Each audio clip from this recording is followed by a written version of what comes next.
সম্প্রতি একটি বিয়েতে খাসির মাংস না দেওয়াতে বিয়ে ভেঙে দিল যুবক। পুরো দেশ ভাইরাল। এমন ঘটনা অনেক ঘটছে। এর আসল কারণ কি বলে মনে করেন? এর আসল কারণ কি? বেচারা খাসি গোশত খায় না জীবনে, এছাড়া কি কারণ থাকতে পারে? যিনি লিখেছেন সঠিক লিখেছেন যে আসলে এই ধরনের ঘটনা প্রায় ঘটে। চিংড়ি মাছ দেয় নাই, মাছ দিয়েছে কিন্তু সাইজ ছোট, এটাকে কেন্দ্র করে আপনার চেয়ার টেবিল দিয়ে মারামারি এবং বিয়ে ভেঙে যাচ্ছে। বউকে জামা ইস্তারি করতে দিচ্ছে, একটু দেরি হয়েছে, তালাক হয়ে গেছে।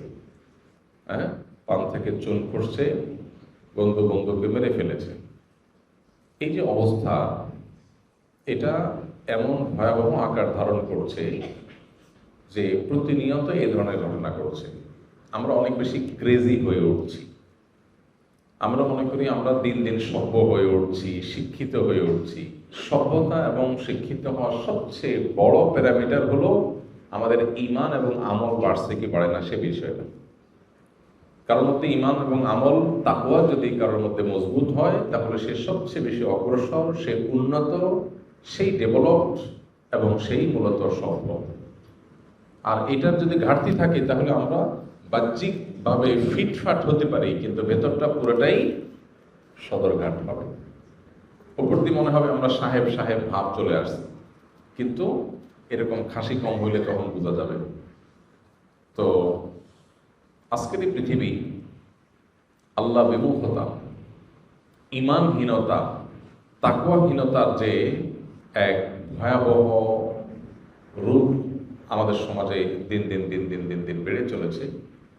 এই সমাজের মানুষ দুনিয়ার বস্তুবাদী পৃথিবীর শেখানো পদ্ধতির আলোকে তারা নিজেদেরকে অনেক বেশি পশ, অনেক বেশি স্মার্ট, আধুনিক হিসাবে তারা দাবি করে এবং পেশ করার চেষ্টা করে। এটার ভেতরটা যে অন্তঃসার শূন্য, এটা বিভিন্ন ঘটনার মধ্য দিয়ে বোঝা যায়।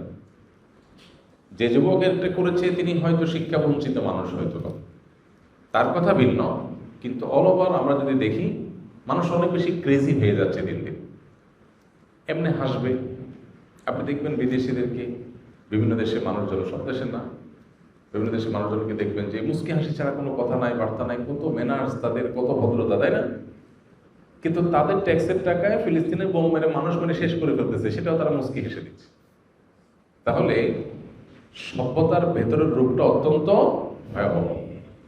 এই জন্য সবচাইতে বড় প্রয়োজন হলো ঈমান এবং তাকওয়ার চর্চা করা। এই যে আমরা ক্রেজি হয়ে যাচ্ছি, অসহনশীল হয়ে যাচ্ছি, তাকওয়া থাকলে মানুষ অসহনশীল হয় না। আরে গোশত না হওয়া তো দূরের কথা, বড় থেকে বড় ঘটনা ঘটে গেলেও ঈমানদার সবর করবে, ধৈর্য ধারণ করবে। আল্লাহর প্রতি যার ঈমান থাকবে সে বলবে আলহামদুলিল্লাহ, এটাই আমার রিজিকে ছিল। আল্লাহর ফয়সালার উপরে সে সন্তুষ্ট থাকবে, আর ওই জন্য ভুল ত্রুটিকে সে ক্ষমা করবে।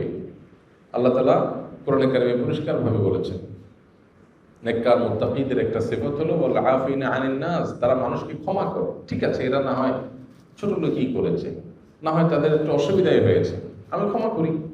তাহলে অভাবটা হলো তাকওয়ার, অভাবটা হলো দিনদারিতার, অভাবটা হলো নেকামলের। সমাজে যদি দিনদারিতা এবং তাকওয়ার চর্চা সত্যিকার অর্থে বাড়ানো যায়, তখন এই সমস্যাগুলো আর থাকবে না ইনশাআল্লাহ তাআলা। আর এই যে ক্রেজি হয়ে যাচ্ছে বেশিরভাগ মানুষ, এটা হলো মূলত ভাবসাবের জন্য।